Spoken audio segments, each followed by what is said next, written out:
नमस्कार, आप देख रहे हैं वॉर रूम। बहुत स्वागत है आप सभी का। मैं हूं सौरभ शर्मा आपके साथ। देखिए, जो शुरुआत की वो तो पाकिस्तान ने की, खत्म हम करेंगे, ये पाकिस्तान से हमारा वादा है। और पाकिस्तान में जिस किस्म की पैनिक, जिस किस्म का हड़कंप इस वक्त है, वो लगातार आप देख ही रहे हैं उनके नेताओं के बयानों में। समझ नहीं आ रहा उनको क्या बोले। दुनिया के सामने खुद ही जाकर कह रहे हैं कि हाँ, हमारे यहाँ आतंकवादी हैं। दुनिया के सामने खुद ही कह रहे हैं कोई तो आना हमको बचाना जब हमको भारत मारेगा। लेकिन इस बार ऐसा कुछ नहीं होगा। और एक बात मैं और कह देना चाहता हूं आपसे, और ये मुझसे पहले तो देश के प्रधानमंत्री दुनिया के सामने इशारों में कह चुके, मैं कह रहा हूं पाकिस्तान से, इस बार पीओके वापस लिया जाएगा। भारत का एक ही अनफिनिश्ड काम है पाकिस्तान के साथ, वो है पीओके। और अब वक्त आ गया है कि पीओके उनसे छीनकर वापस लिया जाए। प्रधानमंत्री नरेंद्र मोदी ने जब दुनिया से कहा कि इस आतंकवाद के पीछे जो लोग हैं वो दुनिया के आखिरी कोने में भी छिप जाएं, लेकिन उनको हम ढूंढ कर लाएंगे और सजा देंगे, तो उन्होंने यह भी कहा था कि आतंकवाद की बची कुची जमीन अब मिट्टी में मिलाने का वक्त आ गया है। पढ़ने वालों ने पढ़ लिया, समझदार को इशारा काफी है। प्रधानमंत्री ने अपनी बातों में साफ साफ कह दिया था, आतंकवाद की कौन सी जमीन बाकी है? हमारी ही जमीन का इस्तेमाल पाकिस्तान हमारे ही खिलाफ आतंकवाद के लिए करता है। पीओके में टेरर कैंप चलाता है, आतंकवादियों को ट्रेन करता है और फिर उनको एलओसी के इस पार भेज देता है हमारे यहां बेगुनाहों का खून बहाने के लिए। यह सिलसिला 75 साल चल चुका। अब बस, और ये फुल स्टॉप लगाया है देश के प्रधानमंत्री ने। मैं आपको अपने मेहमानों से मिलवा देता हूं। हमारे साथ स्टूडियो में मौजूद हैं इस वक्त मेरे जनरल संजय मैसन साहब। सर, बहुत स्वागत है आपका, जोरदार तालियों से स्वागत कीजिए। हमारे दूसरे खास मेहमान हैं मेरे जनरल वीके दत्ता। सर, बहुत स्वागत आपका भी। और हमारे तीसरे मेहमान मेरे जनरल के सिन्हा स्टूडियो में आने वाले हैं। मैं एक चीज आप लोगों से कहना चाहता हूं, सिन्हा साहब भी आ जाएं तो उनकी मौजूदगी में कहना चाह रहा था, हमने पीओके की बात आज करनी चाहिए, इसीलिए हमने खास इन तीन मेहमानों को बुलाया, क्योंकि ये तीनों मेहमान जम्मू कश्मीर और पीओके को जानते हैं अपनी हथेली की पिछली साइड की तरह। यानी वहां चप्पे चप्पे पर कौन है, कौन सा खतरा है, पीओके में कहां से दाखिल होना है और कैसे पीओके को भारत में मिलाना है। 40 साल इन लोगों ने यही किया है और पाकिस्तान में भी इनकी बातें सुनी जाती हैं। लेकिन उससे पहले आप जरा सुनिएगा, भारत का प्रधानमंत्री दुनिया को बता रहा है कि अब भारत अपनी जमीन वापस लेगा। अब आतंकियों की बची खुची जमीन को भी मिट्टी में मिलाने का समय आ गया है। 140 करोड़ भारतीयों की इच्छा शक्ति अब आतंकी आकाओं की कमर तोड़ कर रहेगी। तो भारत के प्रधानमंत्री साफ कह रहे हैं 140 करोड़ लोगों की इच्छा शक्ति का नतीजा होगा कि आतंकवाद की जमीन अब हमेशा हमेशा के लिए ध्वस्त की जाएगी। मैं जनरल मैसन से पूछना चाहता हूं, सर, सवाल इस बार सीधा, कोई दाएं बाएं, हमारे ऑप्शंस क्या है, सब हमें चाहिए पीओके। सर, देश में आवाज उठ रही है, अपना जो पाकिस्तान के साथ अनफिनिश्ड बिजनेस है उसको भारत पूरा करे। यह काम हो सकता है या नहीं? सौरभ, सब कुछ हो सकता है। हमारी देश में सबसे पहले सेना को क्या चाहिए? Political will, political orders. और आज सेना को वो ऑर्डर्स मिल चुके हैं, जब देश के प्रधानमंत्री ने साफ साफ लफ्जों में बोल दिया है कि हम तैयार हैं और जो भी करना है उनकी मिट्टी को मिला सकते हैं। तो कहने का मतलब है भारतीय सेना तैयार है। काबिल हैं? जवाब है यस। कैसे करना है उसको हम वर्णन करेंगे, क्योंकि हम तीनों वहां पर सर्व किए हुए हैं इस इलाके में, तो इलाके को जानते हैं। आसान भी नहीं है, लेकिन तरीके बहुत हैं कुछ भी हासिल करने के लिए। जनरल दत्ता, मैं बहुत लोगों से मिलता हूं जब पीओके की बात होती है। दरअसल जब से नरेंद्र मोदी प्रधानमंत्री बने ये चर्चाएं होती थी, भाई ये तो भारतीय जनता पार्टी कहती है कि हम 370 हटाएंगे, कैसे हटा सकते हैं?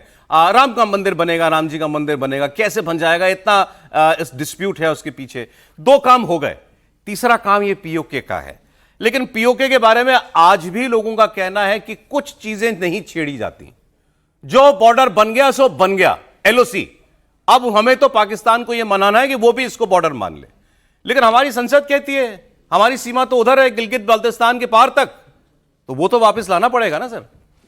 बिल्कुल बिल्कुल सौरभ, मैं थोड़ा सा आपको हिस्ट्री में ले जाता हूँ। जरूर। आप अपना जो यंगस्टर्स हैं यहाँ पे 1947 में जब भारत आज़ाद हुआ, पाकिस्तान बंटवारा करके पाकिस्तान बन गया और हिंदुस्तान अलग हो गया, पाकिस्तान ने सबसे पहले हमला J&K में किया। रज़ाकार भेजे अपनी फौज को सिविल कपड़ों में, रज़ाकार के भेष में J&K के अंदर दाखिल कर दिया। तब तक जो महाराजा था J&K का, उसने भारत के साथ विलय होने के सिग्नेचर नहीं करे थे। जब उसको पता चला कि पाकिस्तानी तो हमला करके अंदर आ गए हैं और J&K का वजूद खत्म हो जाएगा, तो उसने तुरंत भारत के साथ विलय होने के लिए सिग्नेचर कर दिया। सिग्नेचर ऑफ असीजन इंस्ट्रूमेंट जिसको बोलते हैं, वो साइन होते ही भारतीय फौज भारत से एयरलिफ्ट होके श्रीनगर एयरपोर्ट में पहुंच गई, और तब तक वो रजाकार वगैरह श्रीनगर के हवाई अड्डे के बगल तक पहुंच चुके थे। और हमारी फौज वहां पहुंचने के बाद रास्ते से, हवाई रास्ते से, और उन्होंने फिर पाकिस्तानियों को मार मार के, धक्का मार के पीछे पुश करना शुरू किया। और जब हम बिल्कुल उनको पुश करते करते करते, जो अभी आप सीज फायर लाइन की बात करते हैं, एलओसी की बात करते हैं, यहाँ तक जब हम उनको ले आए, तो हमारे तब के प्रधानमंत्री खुद चले गए कहाँ पर, यूनाइटेड नेशन में सीज फायर मांगने के लिए। और ये क्या बन गई, सीज फायर लाइन। भारत की फौज इनको निकाल रही थी, कोई पीओके का मसला ही नहीं होना था। हमने वो पहली गलती कर दी, ठीक है। उसके बाद लगातार हमारी गवर्नमेंटें चेंज होती रही, नैरेटिव चेंज होता रहा, और वो सीज फायर लाइन 1971 तक सीज फायर लाइन रही। जब 1971 में हमने पाकिस्तान के 2 टुकड़े कर दिए, बांग्लादेश बन गया और 93,500 PW हमारे कब्जे में आ गए, तो तब आप ये मान के चलें कि 93,500 PW भारत के पास, पाकिस्तान के हर एक फैमिली का एक मेंबर हमारे कब्जे में। हमने उस समय भी शिमला समझौता में, जो 1972 में इंदिरा गांधी और भुट्टो के बीच में हुआ, हमने J&K का मसला सुलझाया नहीं। हमने बोला अच्छा नहीं, अभी ये जो सीज फायर लाइन है ना, इसको लाइन ऑफ कंट्रोल बोल देते हैं, इसको एक हम दर्जा दे देते हैं, और 93,500 PW हमने वापस कर दिए। और हमने जो 13,000 वर्ग किलोमीटर जमीन थी वो भी वापस कर दी शिमला समझौता में, ठीक है। तो भारत की जो जीत हुई थी कहाँ, बांग्लादेश बनाने में, वो जीत हमने यहाँ पे नकारा कर दी, और वो मसला वही का वही रह गया। भुट्टो को वहाँ फांसी दे दी गई, और अनफॉर्चुनेटली हमारे प्रधानमंत्री इंदिरा गांधी यहाँ पे मार दी गई। तो उनका कोई अगर हिडन एजेंडा था हमें पता नहीं, वो उनके साथ में खत्म हो गया। तो अभी आप ये मान के चले, भारत लगातार गलती पे गलती करता चला आ रहा है स्ट्रेटेजिकली। 1947 से लेके 1971 की जंग के बाद, और अभी हम ये गलती सुधारी जा सकती है ना सर, बस इतना। बिल्कुल, मैं उस पे आ रहा हूं। एक बार सर मैं जरा तीसरे मेहमान से मिलवा दूं। मेरे जनरल के सिन्हा साहब स्टूडियो में आ गए। सर बहुत स्वागत आपका। Thank you, thank you. अच्छा, थैंक यू। आपकी ताली रुकनी नहीं चाहिए। ये तीनों जो आपके सामने खड़े वॉर हीरोज हैं। सर एक ओपनिंग रिमार्क सिन्हा साहब का ले लूं, फिर मैं आता हूं दोबारा। मैं वेस्टर्न साहब का और जनरल दत्ता के बारे में मतलब बहुत नहीं जानता उनकी पोस्टिंग्स के बारे में, लेकिन क्योंकि सिन्हा साहब को मैं थोड़ा सा जानता हूं, इन्होंने तो कारगिल वॉर में सर्व किया। कारगिल वॉर में जहां पाकिस्तान यहां हमारी चोटियों पर बैठा था, पाकिस्तान है तो उधर हमारा ही, लेकिन एलओसी के पार एक चोटी पर ये बैठे थे। लेकिन बात वही है, जो हमारे फौजी जमीन पर कमाते हैं, हम उसको टेबल पर, मेज पर गिफ्ट कराते हैं। आज तक भारत का सर रिकॉर्ड तो यही है, किसी को बुरा लगे तो लगे, लेकिन ये खत्म होना चाहिए सिलसिला वंस एंड फॉर ऑल। इसलिए आज का सब्जेक्ट एक ही है, पीओके। आ सकता है या नहीं भी आ सकता तो भी बताइए। जय हिंद, एंड आपके दर्शकों को जय हिंद। आपका सवाल है पीओके आ सकता है, 200% कोई डाउट नहीं है। दिस इज आवर कैपेबिलिटी और हमारी डिटर्मिनेशन। देखिए, आपके माध्यम से भारतवर्ष को मैं समझाता हूं कि देखिए ये एक रेजोल्यूशन है, पार्लियामेंट रेजोल्यूशन, इंडियन पार्लियामेंट, ये हमारी रेजोल्यूशन नहीं है कि पीओके, और उसके लिए हमने वहाँ पर जितने भी मेंबर ऑफ पार्लियामेंट्स होते हैं या लेजिस्लेटिव असेंबली में, उसके लिए भी सीट छोड़ रखी है। तो ये कोई ऐसी बात नहीं है। पीओके हमारे हिस्से में 1947-48, मैं सिख रेजिमेंट को बिलोंग करता हूँ। फर्स्ट सिख, जो यदि आप लोग तो हिस्ट्री में, मैं भी हिस्ट्री में ही पढ़ा था क्यों हमारी भी उस समय पैदाइशी नहीं थी। 47 में हम लोग फर्स्ट सिख को लिफ्ट किया गया था, एयरलिफ्ट, और वो जा रही थी मुजफ्फराबाद जो उसकी राजधानी है। यदि आप पीओके के देखोगे 38,000 किलोमीटर का इलाका है, 78,000 प्लस वो है गिलगित बाल्टिस्तान, और तकरीबन सस्काम वैली 1,942 किलोमीटर का इलाका है जो कि हमारी है और पाकिस्तान के कब्जे में है बाय फॉल्ट डिजाइन। ये चीजें बहुत बार ये मौका सौरभ आप हमें मिला।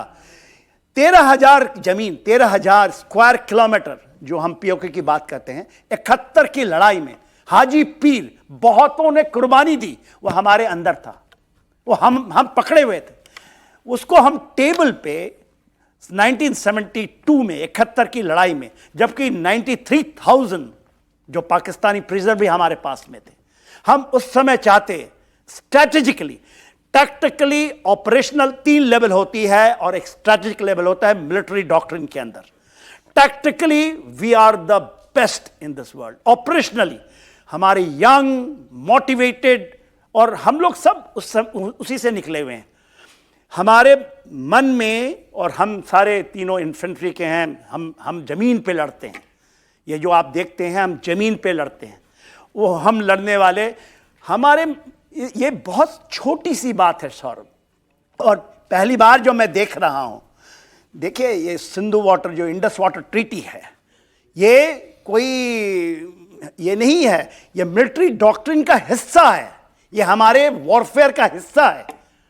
1960 में जब ये हमें लाया गया, उस समय 63 में सस्काम वैली 1942 किलोमीटर पाकिस्तान ने चाइना को गिफ्ट किया। मिलिट्री के डॉक्ट्रिन के अनुसार हमने कहा उस समय, ये क्योंकि ये रिकॉर्डेड है, आप इसको एब्रोगेट कीजिए क्योंकि उसी धरती से निकल के जा रहा है।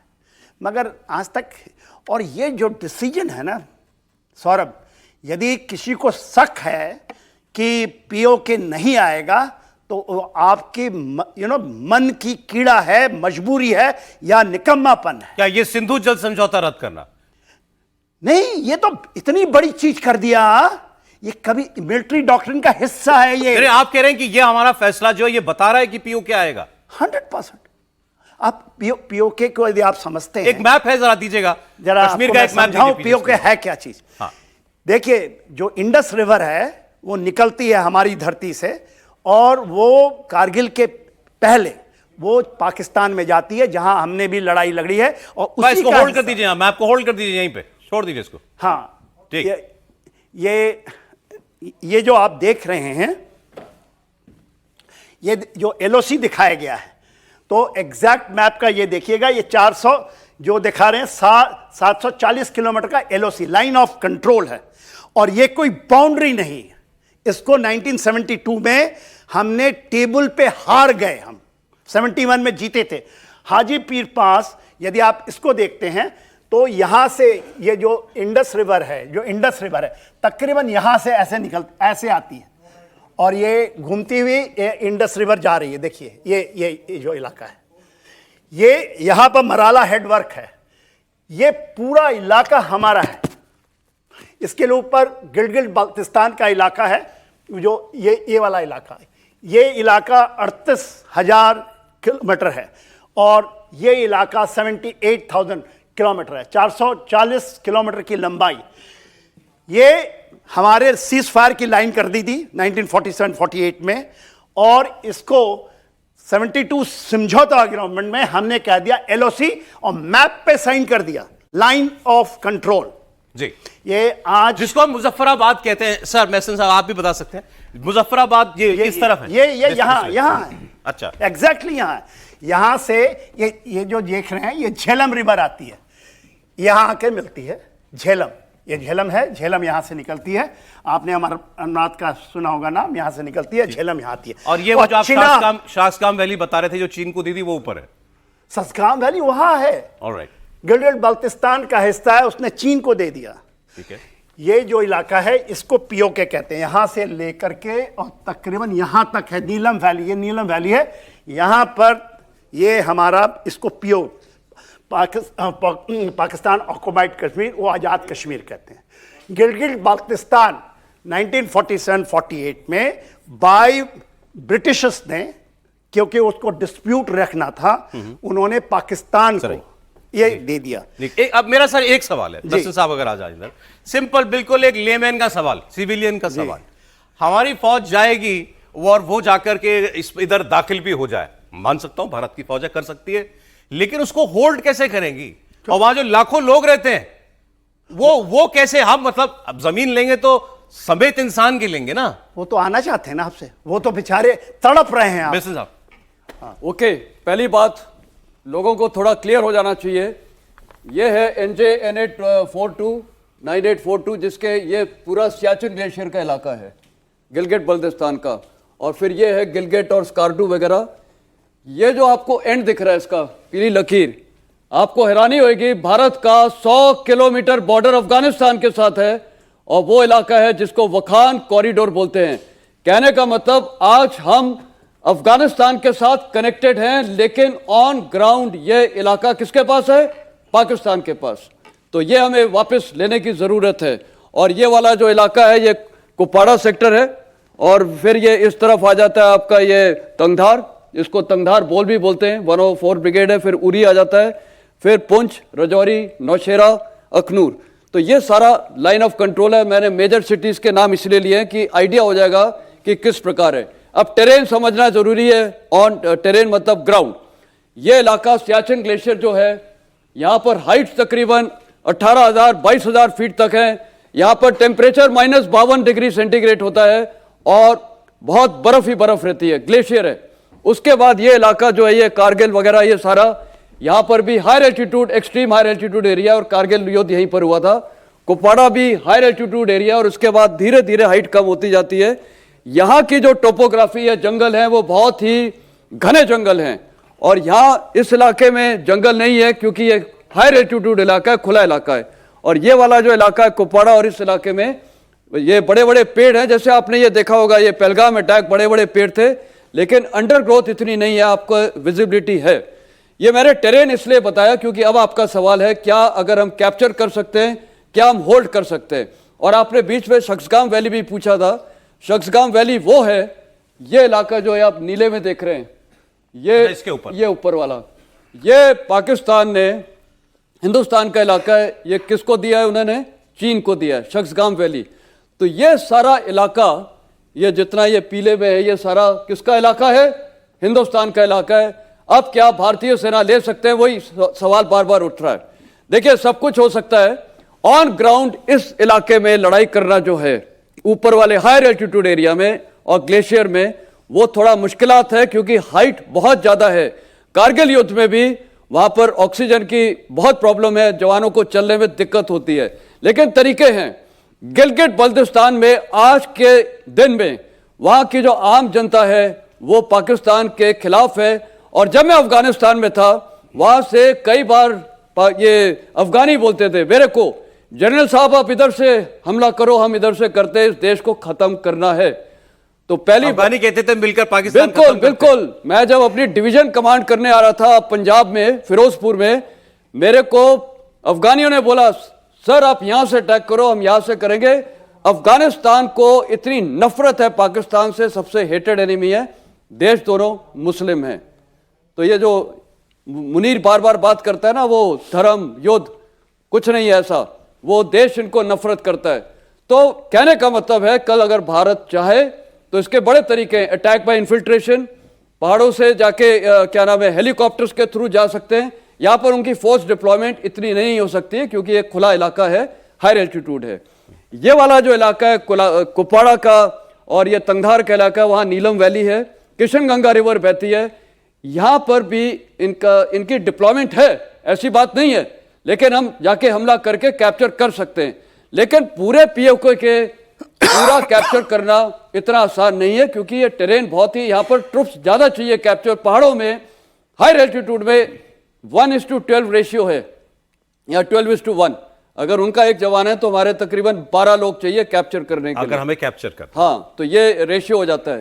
प्लेन्स में हो जाता है 3:1, ये वाली इलाके में हो जाएगा 9:1 रेशियो।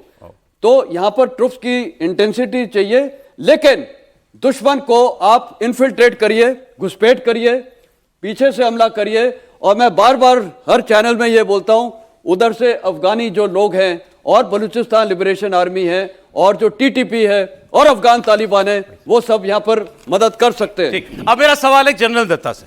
भारत ने कागज पर तो बोल रखा है कि पीओके हमारा है, सर ये उसका थोड़ा आंसर प्लीज। आप तो वैसे डिप्लोमेटिक आदमी नहीं है, लेकिन फिर भी बिल्कुल फ्रैंक आंसर। हमारी मिलिट्री डॉक्ट्रिन में, वॉर एक्सरसाइजेज में कभी पीओके लाने पर बात होती है या नहीं होती?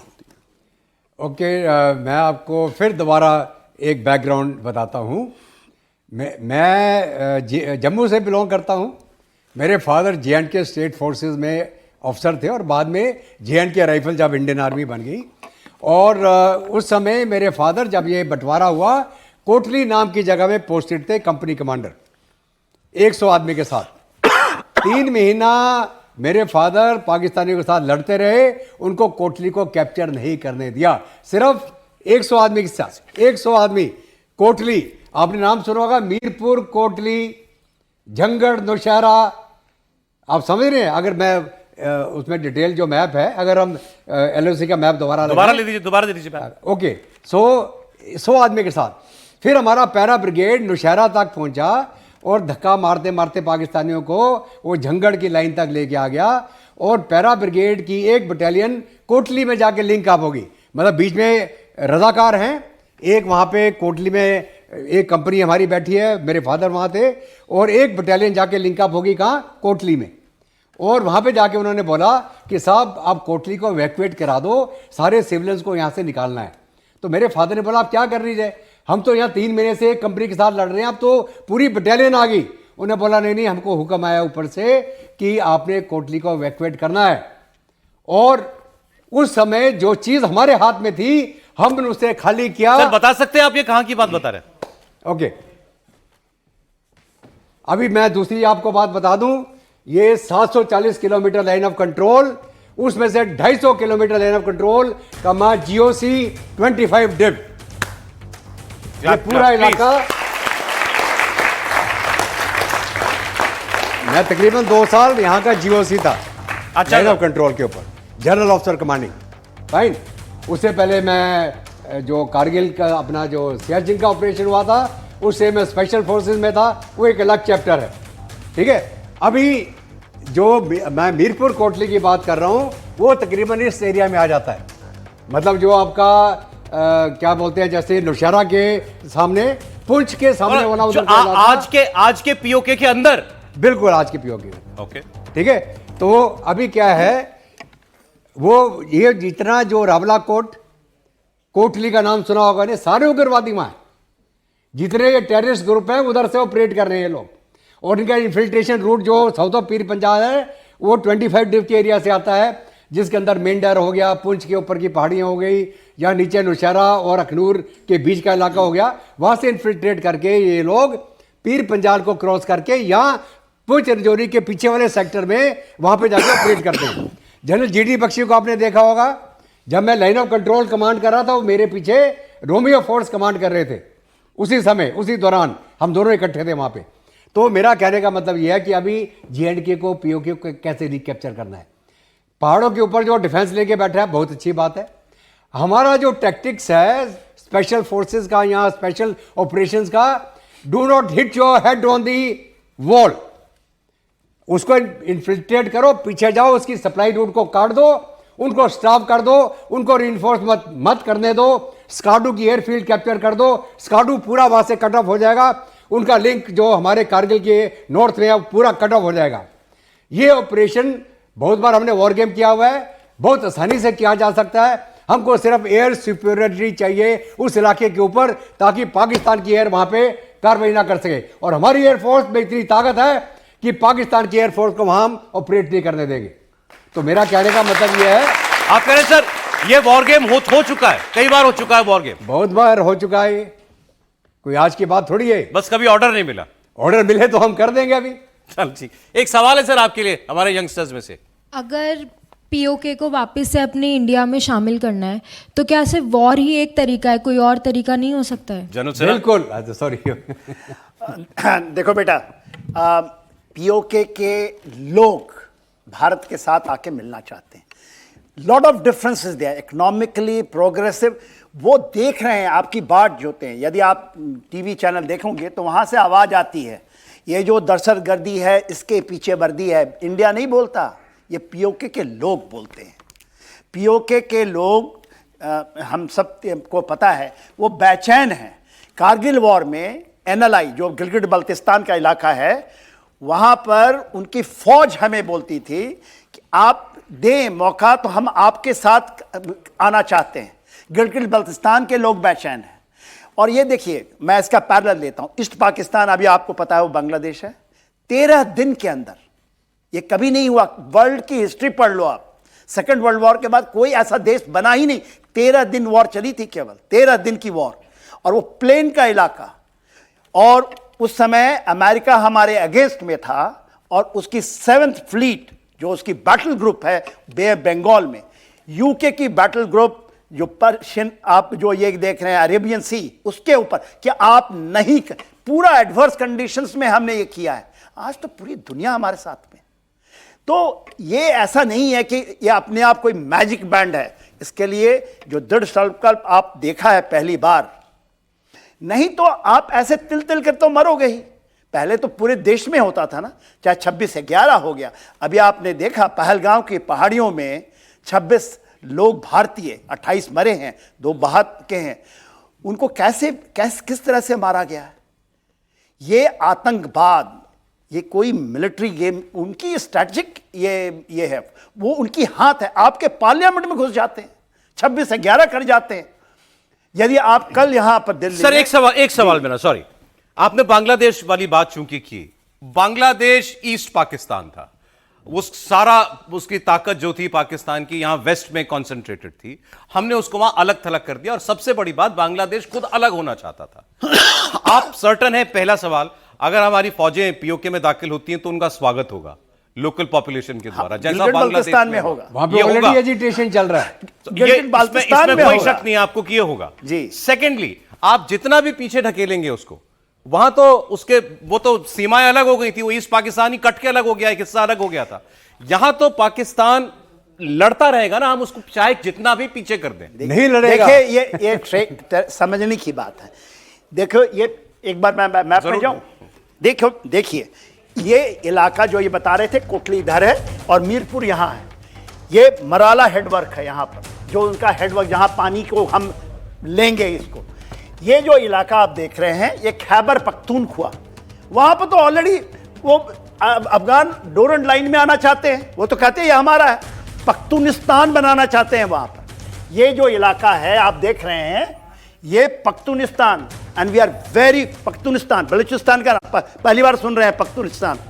ये डूरंड लाइन यहां से जाती है, ये डूरंड लाइन है, और वो डिस्प्यूटेड है। Pakistan is in a very dire situation. आप सोचते हैं पाकिस्तान आर्मी वहां आ जाएगी? जो दत्ता साहब समझा रहे थे नीचे में, क्योंकि this areas will be cut off, उनकी हरकत नहीं होगी। आज के दिन में पाकिस्तान, आज अभी मैं आ रहा हूं, न्यूज चल रही है, जो पीओके में वो डिफेंस बना रहे हैं, वहां के लोग एजिटेट कर रहे हैं कि आप नहीं बनाएंगे हमारे घर के पास में। ये कभी होता है? कहीं भारत में हम जाएंगे जम्मू एंड कश्मीर में डिफेंस लेने के लिए, कोई कहेगा, एजिटेट करेगा? इससे अच्छा सिचुएशन, ये पश्तूनों का नाम आया तो इनके दोस्त हैं, जनरल मैस्टन हाँ, के ये दोस्त समझा हैं, देंगे। तो जनरल मैस्टन बता सकते हैं। सर मेरा जो सवाल ये था कि भाई वो वहां कट के अलग हो गया था, इसलिए लड़ नहीं पाया। यहां तो पूरा देश है ना पाकिस्तान का, वो डिफिकल्ट है, ये इजी है।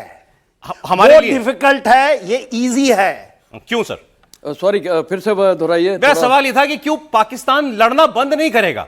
हम उसको जितना भी पीछे ढकेल दें वो पलटवार करता रहेगा, है कि नहीं? बिल्कुल नहीं। आप देखिए, ऐसा है सौरभ, पहली बात ये जो अगर हम पूरा इलाका कैप्चर करते हैं, स्ट्रैटेजिक डिविडेंड, मैं रिपीट करता हूं, strategic dividend, PoK Gilgit Baltistan वापस, कनेक्टिविटी अफगानिस्तान के साथ रिस्टोर, कनेक्टिविटी अफगानिस्तान से रिस्टोर करने से हमें पूरा कनेक्टिविटी सेंट्रल एशियन रिपब्लिक्स में मिल गई, ना कि फिर वो चाबर वाला जो भी पंगा चल रहा है ईरान के थ्रू। दूसरा स्ट्रैटेजिक डिविडेंड, चाइना की और पाकिस्तान की सीपेक कॉरिडोर जो यहां से जाता है वो बिल्कुल कट ऑफ हो जाएगी, सबसे बड़ा स्ट्रैटेजिक डिविडेंड। तो ये दो बहुत फायदे हैं। पाकिस्तान की सेना कब तक लड़ती रहेगी और कैसे लड़ती रहेगी? आज की तारीख में तालिबान 1.0, तालिबान 2.0 ने ड्यूरेंट लाइन को रिकॉग्नाइज नहीं किया है। मैंने कल एक चैनल में यही बोला था कि भारत को आज से तुरंत जितने भी मैप्स हैं भारत के, पाकिस्तान का नक्शा चेंज करना चाहिए। 1893 से पहले जो लाइन थी वो थी इंडस रिवर के साथ, तो पहली बात तो हमें वो करना चाहिए। तो ये जो इंडस रिवर के लेफ्ट का इलाका है वो है खैबर पख्तूनवा, जो जनरल दाऊद खान ग्रेटर अफगानिस्तान बोलते थे, पख्तूनिस्तान, और उसमें आपका शामिल हो जाता है नीचे बलूचिस्तान। तो आज स्थिति इतनी अच्छी है भारत के लिए कि पाकिस्तान सेना, देखिए एक सेना जब अटैक करती है, मल्टी फ्रंट अटैक आप करो, एनिमी का अटेंशन डिवाइड हो जाता है। और आज मैं बोलना चाहूंगा कि भारत के लिए इतनी अच्छी स्थिति है कि उधर से भी हमला, इधर से भारत करे, इससे अच्छी बात हो ही नहीं सकती। आप सर्टेन है आपके अफगान दोस्त आएंगे उस वक्त? बिल्कुल आएंगे, कोई डाउट नहीं है। मैं आपको बता रहा हूं, उनका इतना बढ़िया उनका जोश है। अफगानी क्या बोलते थे, इस देश ने, आप लोग सब आप नेट पे आप जाना, 60-70 में अफगानिस्तान जैसे आज हिंदुस्तान है इतना प्रॉस्परस कंट्री था, बहुत। उनको खराब किसने किया? पाकिस्तान ने। किस बेसिस पे? धर्म, जिहाद, रेडिकलाइजेशन, और आज उनको कट्टरपन बना दिया है। वो मेरे को अफगान तालिबान मिलते थे, वो बोलते थे, जनरल साहब आज हम अफगान पाकिस्तान ISI उनकी आर्मी को जानते हैं, आप हमें सपोर्ट करो, हम एक एक को मारेंगे। तो इससे बढ़िया चीज है क्या आज भारत के लिए? वो लड़ना चाहते हैं और बलूचिस्तान भी लड़ेगी। तो इसीलिए मैं बोल रहा हूं, multi directional, multi front attack होना चाहिए पाकिस्तान के ऊपर। इनको तो 4 टुकड़ों में बांटना चाहिए, बलूचिस्तान, खैबर पख्तूनवा, सिंध और पंजाब, और POK हमारा आजाद, ये जो गिलगिट बल्तिस्तान हमारा, ये पाकिस्तान को यही खत्म करना है और यही इनकी आर्मी के लिए सबसे बड़ी चोट होगी। सौरभ जी, एक सवाल और है सर। मेरा सवाल ये है कि जैसे कि कश्मीर से, जो भी हमारा कश्मीर है, जो भी अभी पहलगाम में हुआ है, जो भी 26 लोगों की निर्मम हत्या की गई है वहाँ पे सिविलियंस की, इसके पीछे क्या पाकिस्तान अगर जिम्मेदारी नहीं लेता है तो जो POK है, अगर वहाँ पे कोई मिलिटेंस एक्टिविटी होती है तो उसके लिए सेना कैसे तैयार रहेगी नेक्स्ट टाइम? क्योंकि हर बीते 2 वर्षों में कुछ न कुछ ऐसे घटनाएं हो जाती हैं जिनको हम अमन और शांति का प्रारूप देना चाहते हैं, वहाँ पे कुछ ऐसी घटनाएं घट जाती, फिर एक दहशतगर्द फैल जाता है। हम लोग वहाँ पे कैसे, या फिर सेना वहाँ क्या एक्शन करती होगी? ये सारी चर्चा उसी के लिए हो रही है। उनका इमीडिएट सवाल ये था कि दोबारा अभी नियर फ्यूचर में आतंकवादी हमला ना हो, पहले तो हमें इसको रोकना है, या अब जो होगा एक साथ ही होगा? जनरल दत्ता, देखिए ऐसा है कि आतंकवाद कौन पैदा कर रहा है? आतंकवाद हम कहते हैं वो हाफिज सईद कर रहा है, वो जैसे मोहम्मद कर रहा है, LET कर रहा है, नहीं, वो पाकिस्तान की फौज, पाकिस्तान का चीफ, पाकिस्तान की ISI, वो क्यों कर रहे हैं?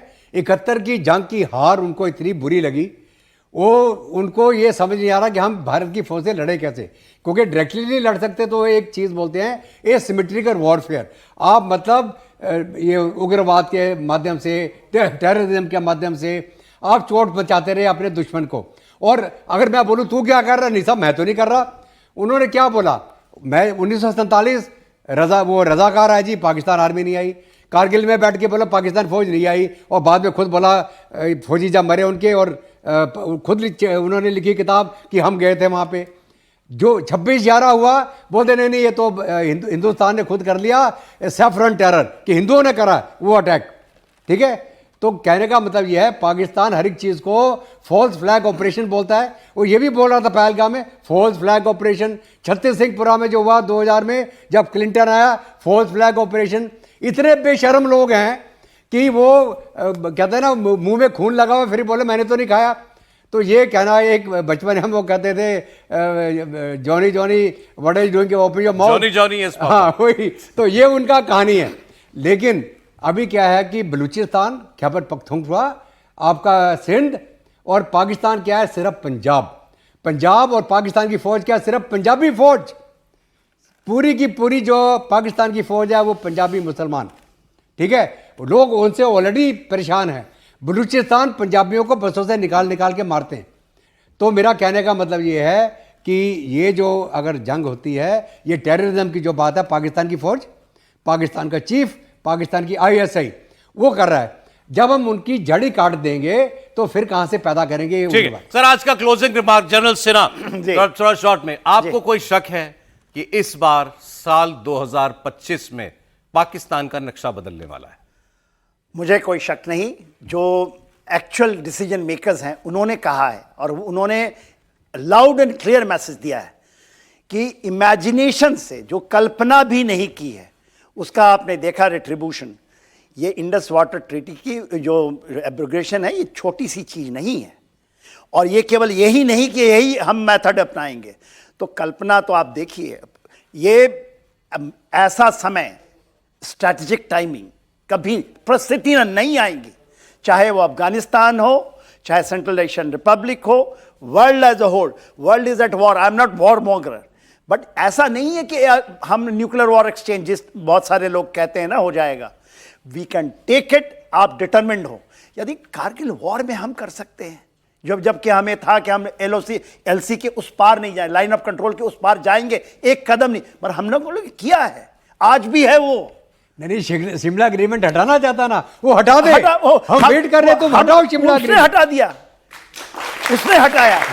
एक सेकंड यदि दो तो quick please make a quick comment. एक सेकंड। जो इनका क्वेश्चन था कि क्या ये होगा यदि हमारे अंदर, जो OGW बार बार कहते हैं 12,000 की तकरीबन संख्या है, उसका आपने नमूना देख रहे हैं उनके घरों में कैसे घुस, यदि आप ये करते हो, हम 80% प्रॉब्लम इज सॉल्व। ठीक, राइट। जनरल मिशन, इनका सवाल जवाब ऐसा है, टेररिज्म को लड़ने के लिए 3 बेसिक आर्म्स हैं, इंटेलिजेंस, प्रोटेक्शन और स्ट्राइक।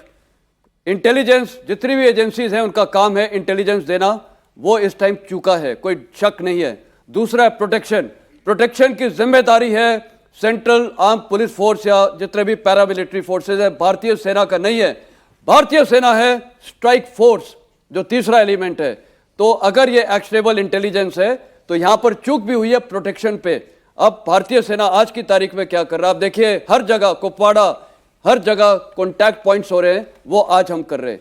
तो कहने का मतलब भविष्य में भी ये इंसिडेंट्स रोकने के लिए इंटेलिजेंस आर्म, साथ में प्रोटेक्शन, और फिर लास्ट में है स्ट्राइक। तो यहां कुछ 2 आर्म्स में चूक हुई है। कोई बात नहीं सर, जरा सर ने कहा यह मौका भी दोबारा नहीं आएगा। पूरी दुनिया की जो परिस्थितियां इस वक्त भारत के पक्ष में है। पाकिस्तानी चाहते थे कि हम कश्मीर वैली में ना जाएं। अब उनको इस बात के बारे में सोचना पड़ेगा कि भारत अपनी अगली छुट्टियां नीलम वैली में कैसे ना मनाए। बहुत शुक्रिया आप लोगों का, बहुत शुक्रिया हमारे मेहमानों का, जनरल मिशन, जनरल सिन्हा, जनरल दत्ता।